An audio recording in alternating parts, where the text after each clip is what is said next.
Everyone, welcome back. तो farmer presidential candidate तुलसी Gabbard ने Biden की पार्टी यानी कि डेमोक्रेटिक पार्टी को लीव कर दिया है।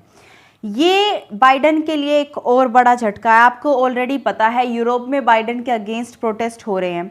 फ्रांस में लोगों ने नारे भी लगाए हैं कि लीव नाटो, और बेसिकली ये यूएसए के अगेंस्ट ही जाना है क्योंकि यूएसए ही सबसे बड़ी अथॉरिटी है जिसने सारे सैंक्शंस लगाए हैं रशिया पर, और बेसिकली जो उन्हीं के द्वारा रूल्स वगैरह ले करे जाते हैं वही फॉलो करती है यूरोप में जो कंट्रीज हैं और वेस्टर्न जो नेशंस हैं। अब एक तरफ दूसरे नेशंस में उनके खिलाफ प्रोटेस्ट होना, दूसरी तरफ उन्हीं के पार्टी के लोग उनकी पार्टी को छोड़ रहे हैं, तो ये बेहद वरीसम बात है डेमोक्रेटिक पार्टी के लिए एज वेल एज बाइडेन के लिए। वैसे तो यूएसए में कई सारी पार्टीज हैं बट मेनली ये दो पार्टीज मानी जाती है, डेमोक्रेट्स और रिपब्लिकन्स। डेमोक्रेट्स पार्टी है बाइडेन वाली और रिपब्लिकन पार्टी है ट्रंप वाली।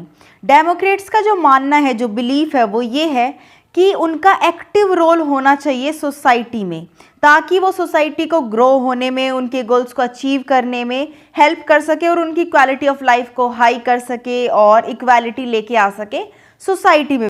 जबकि जो रिपब्लिकन्स हैं उनका मानना ये है कि गवर्नमेंट स्मॉल होनी चाहिए, उसमें कम लोग होने चाहिए और उसका रोल इन सोसाइटी कम प्ले करे वो, ताकि society on its own grow कर पाए अपने खुद के आइडियाज़ पर। डेमोक्रेट पार्टी को छोड़ने के बाद तुलसी गबार्ड ने ये स्टेटमेंट दी कि I can no longer remain in today's Democratic Party, कि मैं आज की जो डेमोक्रेटिक पार्टी है उसका पार्ट नहीं रह सकती अब, क्योंकि ये अंडर कंप्लीट कंट्रोल है किसके?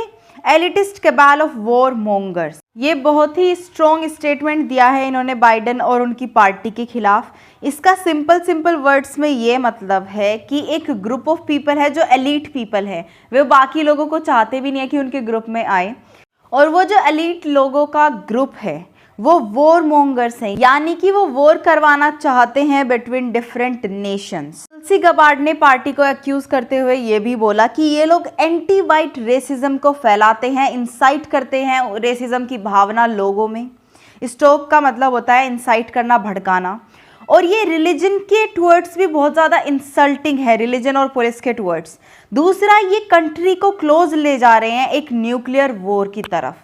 दूसरा, they are driving the country closer to nuclear war, यानी कि वो कंट्री को न्यूक्लियर वॉर की तरफ लेके जा रहे हैं। अगर हम तुलसी गबार्ड की लाइफ के बारे में बात करें तो इनको हवाई लेजिस्लेचर से चुना गया था 2002 में एज अ डेमोक्रेट, यानी कि डेमोक्रेटिक पार्टी ने इनको चुना था।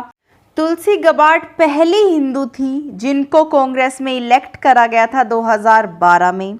अच्छा, इनका इंडिया से कोई लेना देना नहीं है, लेकिन स्टिल इन्होंने हिंदुइज्म को अपनाया था अपनी विश से, और जब इनको इलेक्ट करा गया था to the US House of Representatives तब इन्होंने ओथ ली थी गीता पर हाथ रखकर ही, क्योंकि ये हिंदू धर्म को तब तक अपना चुकी थी। इन्होंने यूएसए में जो हिंदू फोबिया है, रैम्पेंट का मतलब होता है जो फैला हुआ है, मतलब आप कॉमनली उसको देख लोगे कहीं भी, उसको भी कॉल आउट करा है बहुत बारी। So it was a big loss for democratic party. अब इनका नेक्स्ट स्टेप क्या होगा ये देखना बाकी है। I will keep you updated and this was the news for you guys. I hope you loved it. If you did, please give it a thumbs up and subscribe to my channel, and I will see you in the next video. Till then stay happy, healthy and bye.